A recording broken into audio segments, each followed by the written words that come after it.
नमस्कार मित्रों, काफ़ी लोगों का ये प्रश्न है कि वो कुंडलिनी को जागृत कैसे करें और काफ़ी लोगों ने बुक्स और वीडियो के माध्यम से वो तह तक जानने का प्रयास किया होगा। पर मैं आज आपके सामने जो बताने जाने वाला हूँ वो एक डीप टेक्निक और उसके पीछे छिपा हुआ एक प्रॉपर साइंस है और मैं आपको बहुत डीप में ले जाने वाला हूँ, जिसके हेल्प से आपको बहुत ही क्लियरली पता चल जाएगा कि एक्चुअल में कुंडलिनी प्रोसेस एनर्जी का फ्लो कैसे होता है। वैसे तो कुंडलिनी चक्र 7 है, जिसमें सबसे बॉटम का चक्र जो सबसे रूट चक्र कहा जाता है, जहाँ से एनर्जी का फ्लो ऊपर की ओर उठता है, वो है मूलाधार चक्र। ये कुंडलिनी इसके 7 चक्रों में से सबसे प्रथम चक्र है और वहीं हमारी सारी शक्तियाँ और ऊर्जा, सारी एनर्जी दबी हुई होती है। ऐसा काफ़ी लोग कहते हैं कि हमारी एनर्जी डीएक्टिवेट होती है, कुंडलिनी चक्र डीएक्टिवेट मोड में होते हैं। ऐसा कुछ नहीं होता। कुंडलिनी एनर्जीज जो भी है वो मूलाधार पे ही दबी हुई होती है और कुंडलिनी का शब्द भी वहीं से ही उद्भव हुआ है। कुंडलिनी का अर्थ है कि मूलाधार पे ऊर्जा कुंडली मार के बैठी है, जो ऊपर की तरफ नहीं उठ रही।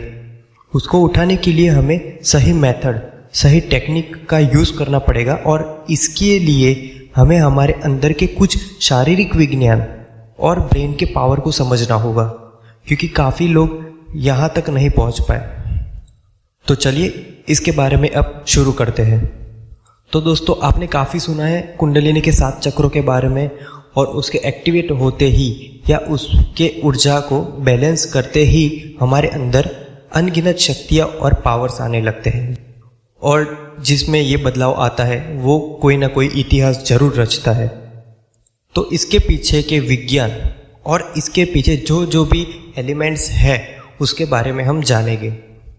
तो इसकी शुरुआत होती है सबटल नाडीज, यानी कि ये एक एनर्जी चैनल से। हमारे शरीर के अंदर 72,000 नाडीज होती है, जिसमें से 3 मेन नाड़ी है, ईदा, पिंगला और सुषुम्ना। सुषुम्ना नाड़ी वो मध्यस्थ है जो ईदा और पिंगला के बीच में स्थित है। नाड़ी का अर्थ है नाड़, मतलब की रूट। नाड़ी यह एक संस्कृत शब्द है। हमारे दोनों नाक के छिद्र वो ईदा और पिंगला के ही एक भाग है, जिसमें जो पिंगला नाड़ी है उसे सूर्य नाड़ी भी कहा जाता है, जहाँ श्वसन प्रक्रिया से गर्मी का बैलेंस शरीर में बना रहता है। ईदा नाड़ी है वो चंद्र नाड़ी के नाम से भी जाना जाता है, क्योंकि उसके श्वसन प्रक्रिया करने से ठंडक का शरीर में बैलेंस होता है। तो अब आप समझ ही गए होंगे कि श्वसन प्रक्रिया में नाक के दोनों छिद्रों से जो श्वसन प्रक्रिया होती है, जिसकी वजह से हमारे शरीर के अंदर ठंडी और गर्मी का बैलेंस रहता है, जिससे हमारी बॉडी की फंक्शनैलिटी प्रॉपर वे से काम करती है। अब आपको प्रश्न होगा कि तो जो सेंटर में स्थित है सुषुम्ना नाड़ी, उसका क्या रोल है?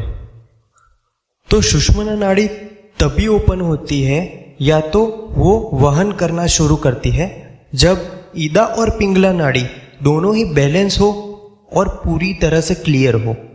तो ऐसे ही 3 नाड़ियाँ एक पाइपलाइन जैसा कनेक्शन क्रिएट करती है, जो एनर्जी के फ्लो को नीचे से यानी कि मूलाधार चक्र से उपचक्रों तक उठाने की क्षमता प्राप्त करती है।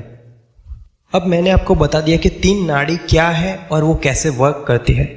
अब मैं आपको ये बताने जा रहा हूँ कि एनर्जी का फ्लो मूलाधार चक्र से उपचक्र तक कैसे जाएगा और मूलाधार चक्र तक एनर्जी हम कैसे प्रोवाइड करेंगे और किसके थ्रू होगा। तो इसके पीछे साइंस जो है वो मैं आपके सामने अभी ब्रीफ करने जा रहा हूँ। तो बिफोर मेडिटेशन मैं प्राणायाम और योग करने का सजेस्ट करता हूँ। इसका रीज़न मैं इधर बताऊँगा। जब आप प्राणायाम करते हैं, योग करते हैं, तब ऑक्सीजन का फ्लो ब्रेन के सिस्टम तक आवागमन करता है, जिसकी वजह से हमारे ब्रेन में ऑक्सीजन की मात्रा बनी रहती है अच्छी तरह से, जिसमें एक प्राणायाम है अनुलोम विलोम। अनुलोम विलोम करते वक्त ईदा और पिंगला से कंटिन्यूसली हम ऑक्सीजन और कार्बन डाइऑक्साइड का आवागमन करते हैं, जो ऑक्सीजन हम अंदर खींचते हैं वो सर्कुलेट होता है ईदा से पिंगला और पिंगला से ईदा। तो वो ब्रेन से होके पास होने की वजह से ऑक्सीजन की मात्रा फेफड़ों में और मस्तिष्क तक जाने में संपूर्ण रहती है। तो अनुलोम विलोम से जो श्वसन प्रक्रिया का आवागमन होता है वो मस्तिष्क को पास करके जाता है, जिसकी वजह से ऑक्सीजन की संपूर्ण मात्रा मस्तिष्क को मिलती है। और यहाँ तक हमारे फेफड़ों में, लंग्स में, हार्ट सिस्टम में भी ऑक्सीजन का संपूर्ण मात्रा पहुँचता है। और यह श्वसन प्रक्रिया के माध्यम से हमें ऑक्सीजन की मात्रा शरीर में पूर्णतः मिलती है और नाड़ियों का क्लींसिंग प्रोसेस होता है। जैसे कि हम भस्त्रिका करते हैं, त्राटक करते हैं, तो उससे क्या होता है कि हमारे नाड़ी का क्लींसिंग प्रोसेस होता है।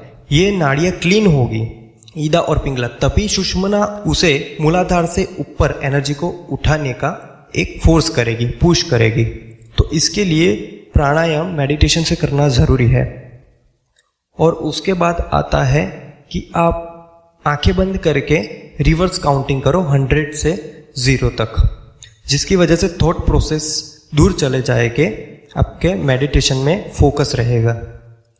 अब जो एनर्जी जाने वाली है वो आपके ब्रेन से जाएगी। वो किसको पास होके जाएगी? जो है सब्टल नाडीज, जिसे हम एनर्जी चैनल कहते हैं। वो सब्टल नाडीज को पास करके मूलाधार चक्र तक जाएगी।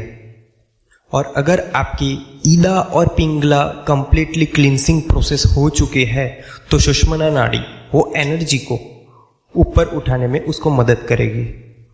और जब आपका मूलाधार चक्र एक बार बैलेंस होने लगा, एक्टिवेट होने लगा, तो धीरे धीरे वो एनर्जी को वहाँ से ऊपर की तरह पुश करेगा।